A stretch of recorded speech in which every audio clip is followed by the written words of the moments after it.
Imagine waking up on a cold concrete floor. There's a chain bolted around your ankle. You're wearing a thin, shapeless gown. No underwear, no shoes, no name. Just a number stitched to your chest. You're not a criminal. You're not being punished. You volunteered for this. And somewhere above you, behind a one-way mirror, a man in a lab coat is watching, taking notes, smiling. This is not a prison. This is a university basement in California. And what happens over the next 6 days will be so disturbing, so psychologically devastating, that decades later, the men who survived it still can't talk about it without breaking down. This is the Stanford Prison Experiment, and it is one of the darkest chapters in the history of science. It's the summer of 1971. The Vietnam War is tearing America apart.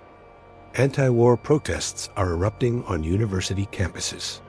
The country is asking hard questions about authority, obedience, and power. And in the psychology department of Stanford University, a 38-year-old professor named Philip Zimbardo thinks he has a way to answer some of those questions. Zimbardo is not a fringe character. He's brilliant, charismatic, and well-respected. He studied at Yale. He's published serious academic work. He genuinely believes he's about to conduct one of the most important psychological studies of his generation. His question is deceptively simple. Does the situation make the man, or does the man make the situation?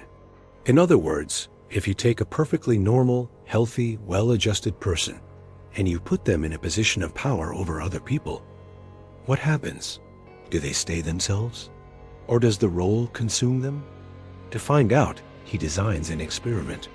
A fake prison, 2 weeks, 24 men. He places an ad in 2 local newspapers, the Palo Alto Times and the Stanford Daily.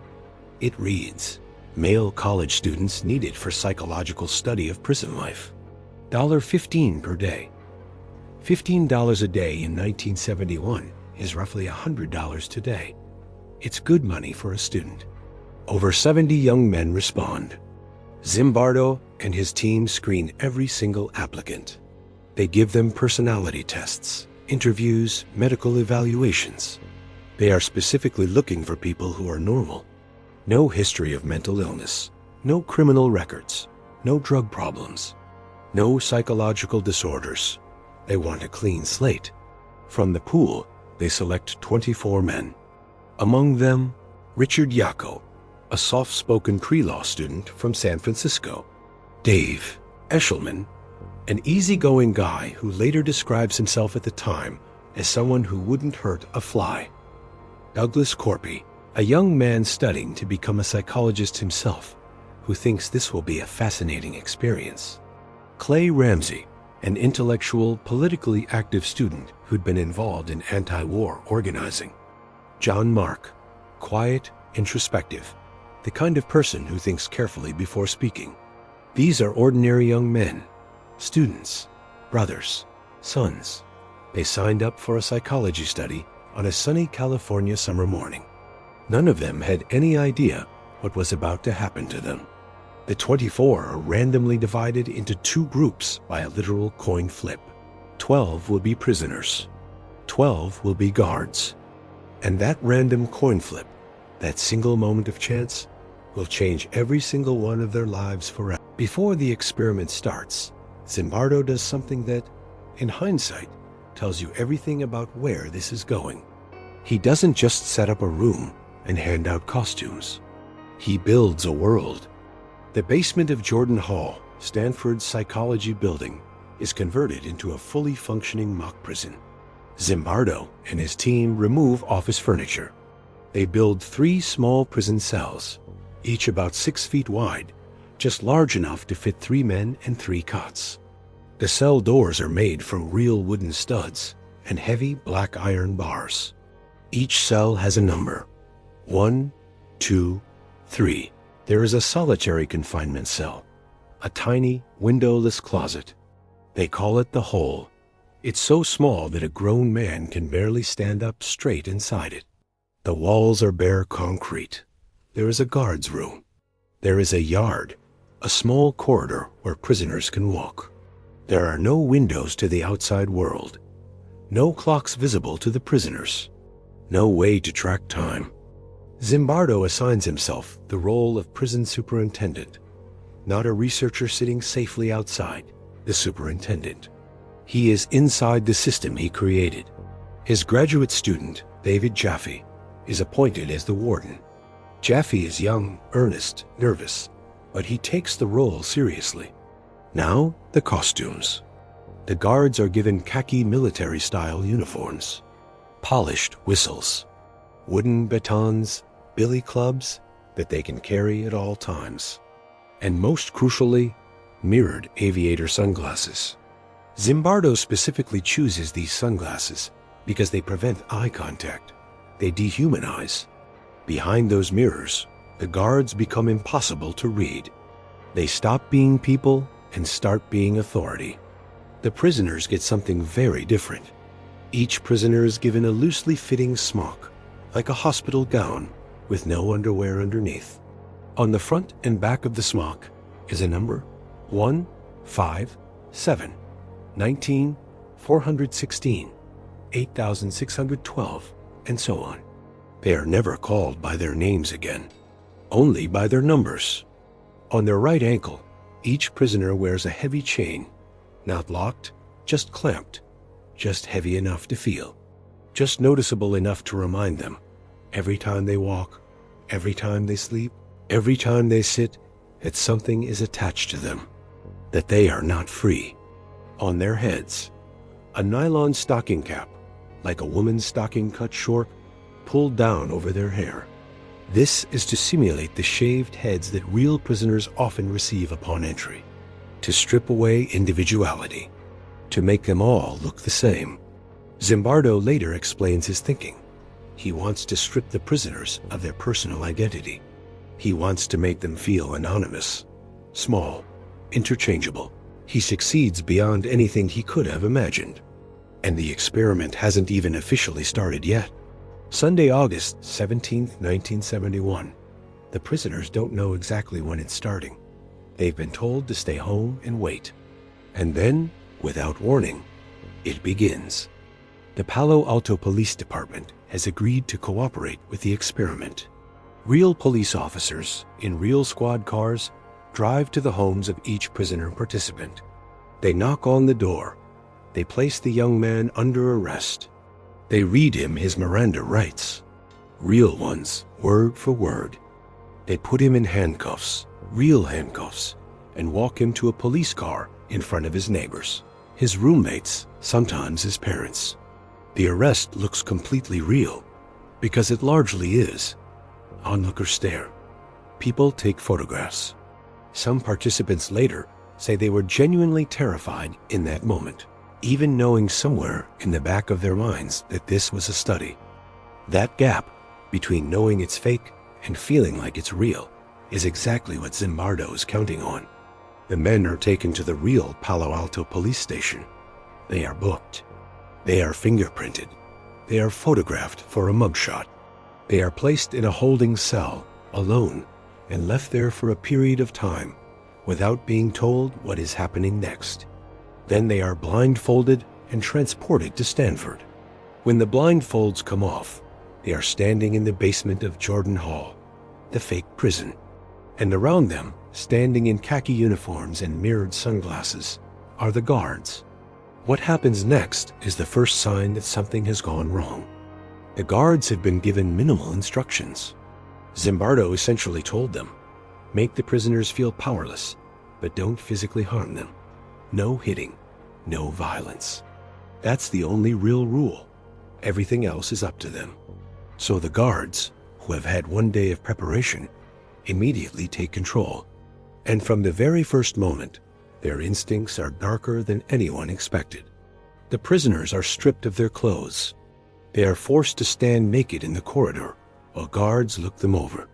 They are given their smocks, their stocking caps, their ankle chains. They are assigned their numbers. They are told loudly and firmly, you are no longer a person, you are a number. Then the guards make the prisoners memorize the prison rules. There are 17 rules in total.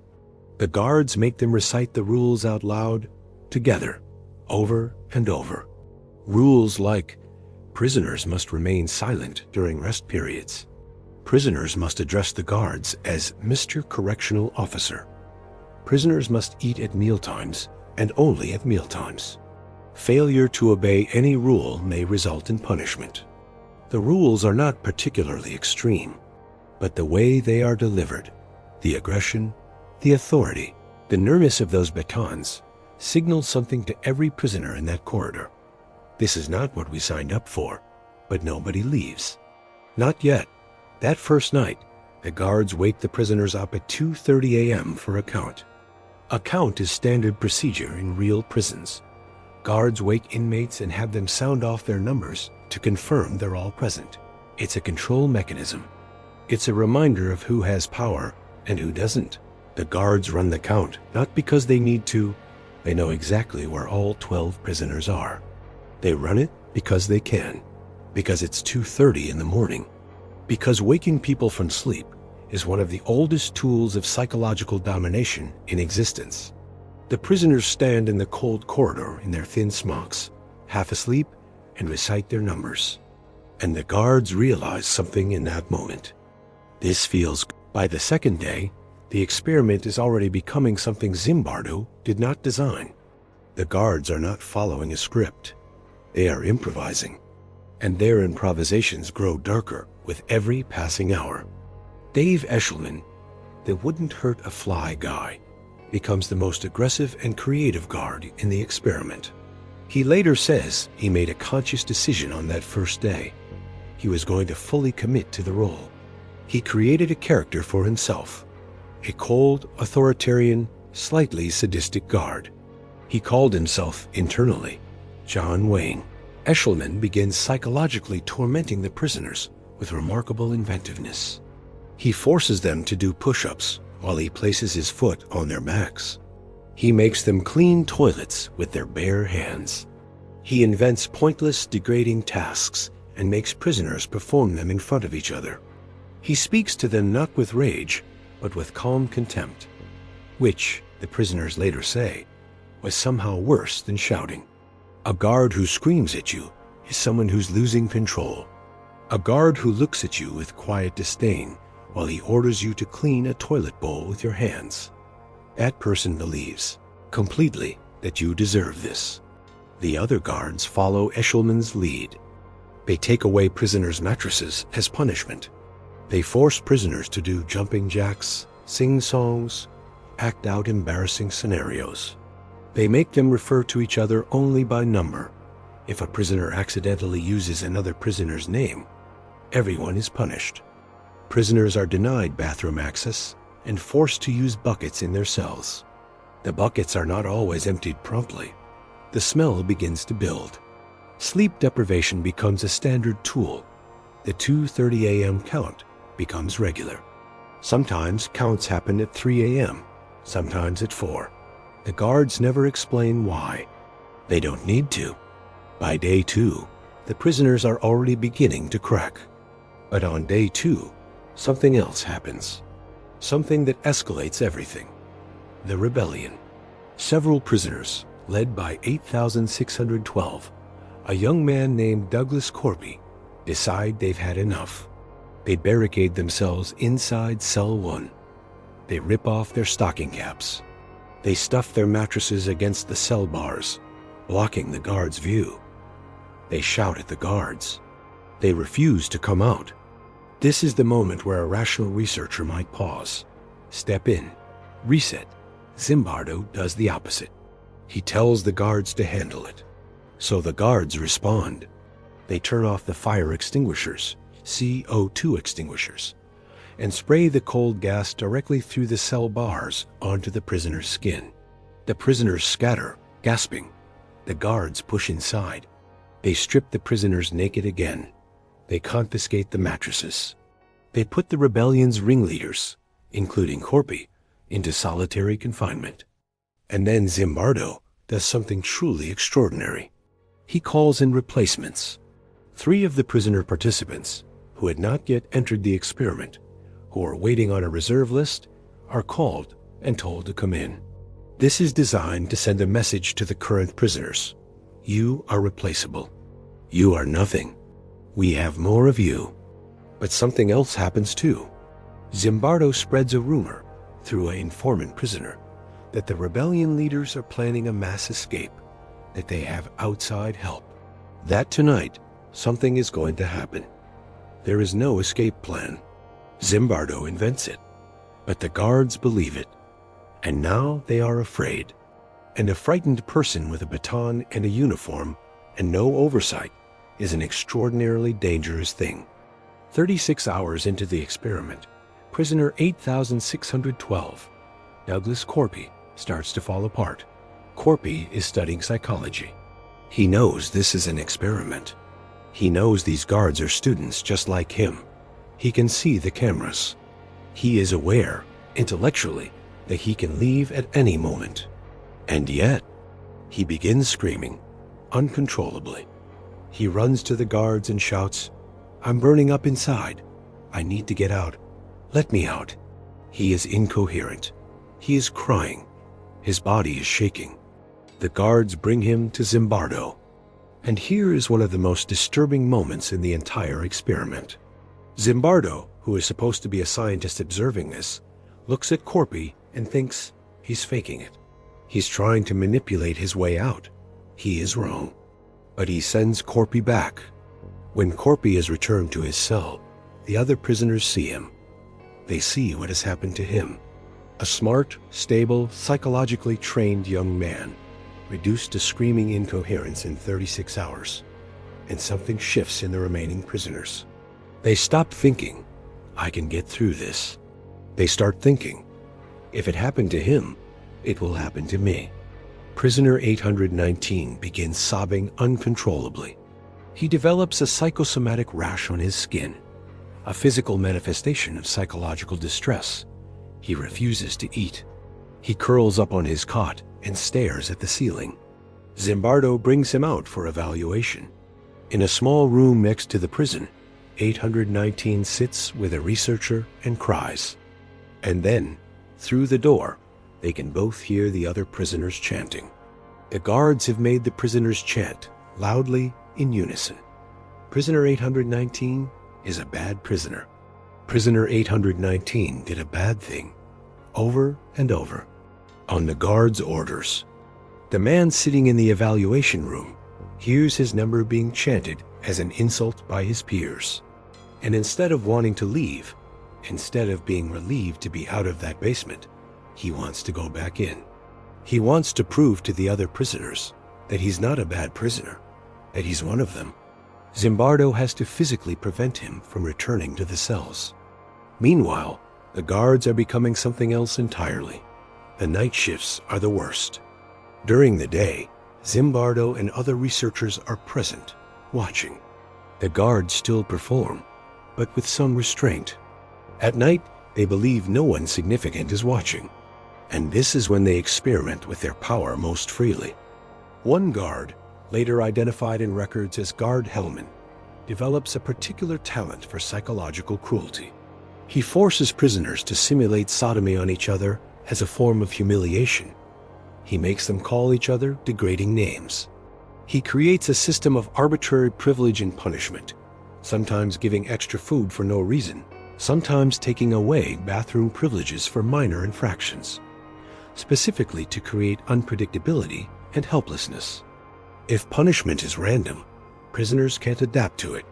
They can't learn the rules. They can't make themselves safe. And that is exactly the point. The helplessness is the punishment. Several prisoners later described the night shifts as entering a different world, one with different rules, darker energy, and no ceiling on what the guards might do next.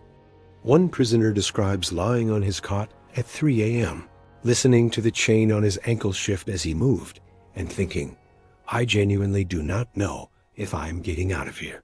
He knew the address of the building he was in. He knew Philip Zimbardo's name. He knew it was a study. He still didn't know if he was getting out. On day 4, Zimbardo makes a decision that he will later describe as one of his most significant mistakes. He sets up a parole board.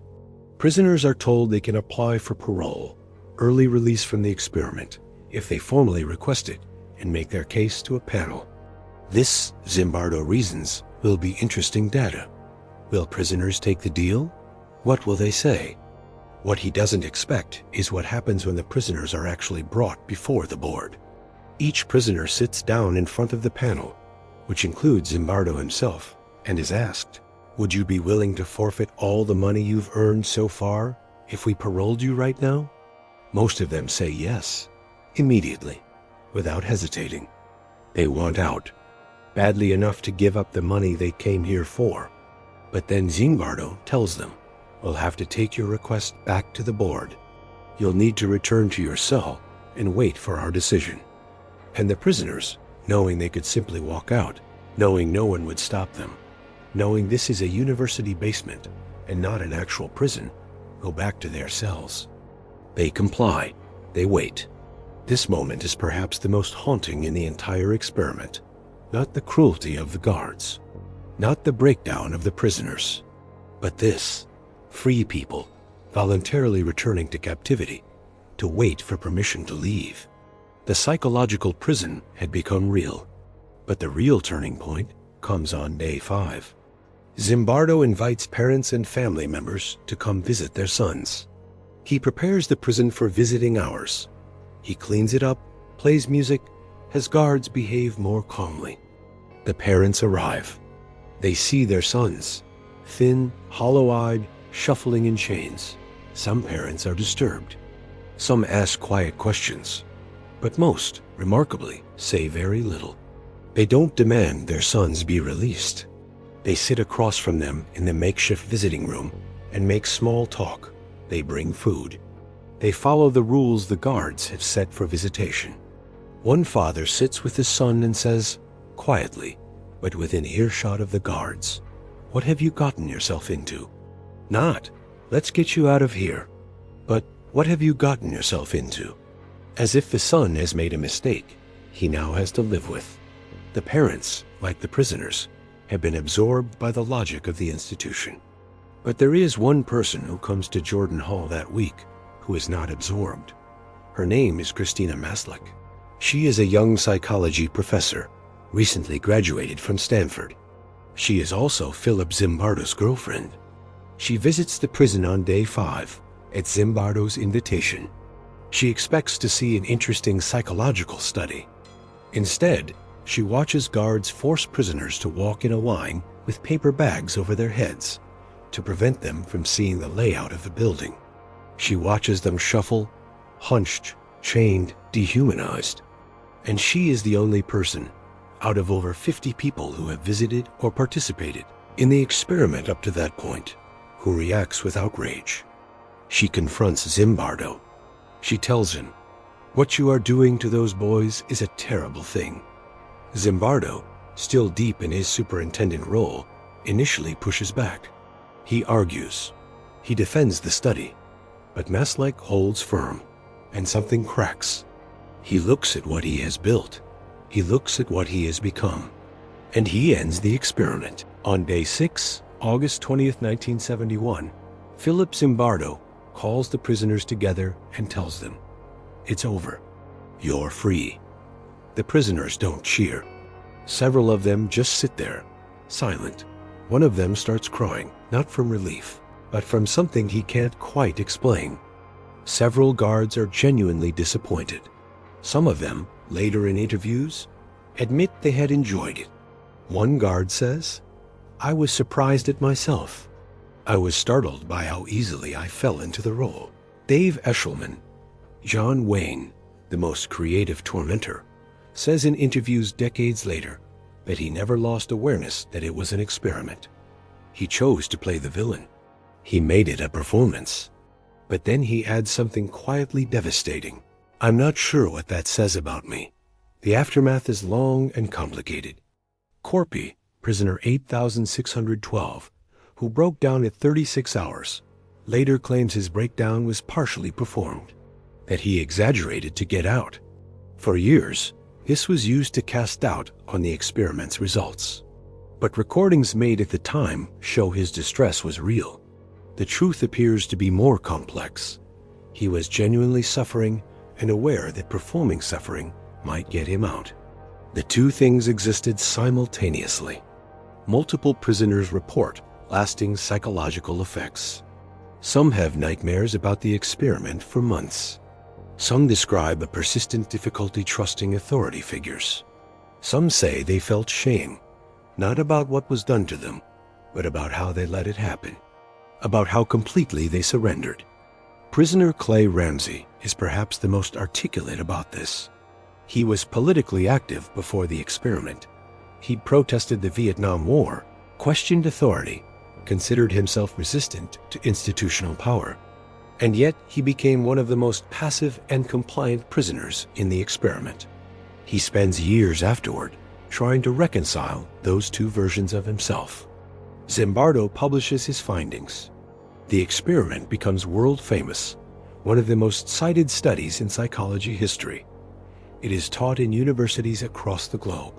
It shapes how we think about authority, compliance, and institutional behavior.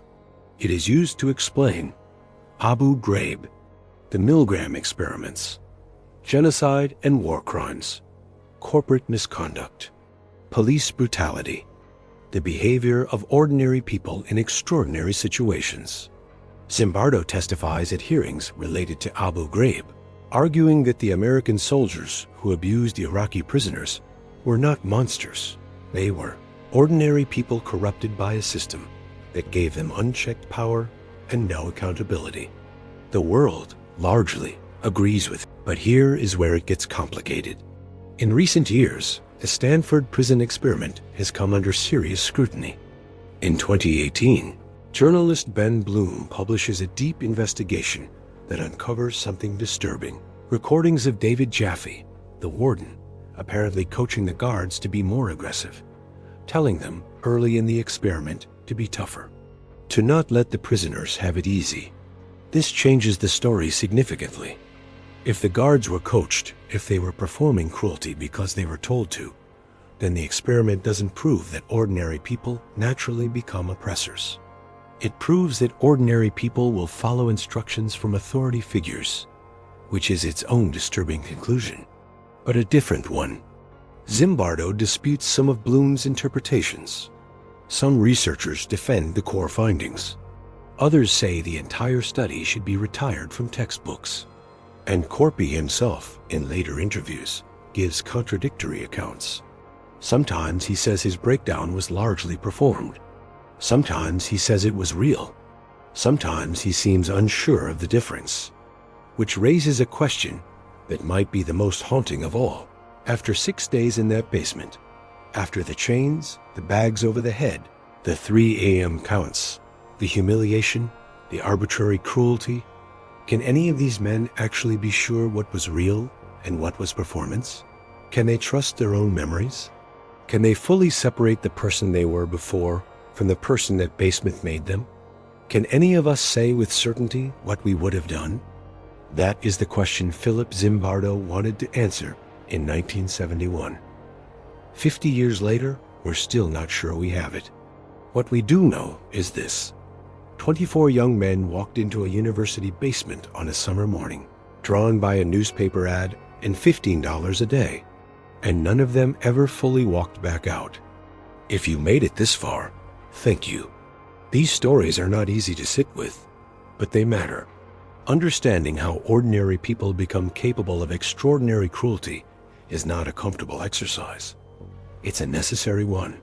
If you want more stories like this, forgotten histories, dark experiments, the places where science and ethics collide, subscribe to Forgotten Horrors. New video every week. Stay curious, stay critical, and remember, the scariest monsters are almost never the ones that look like monsters.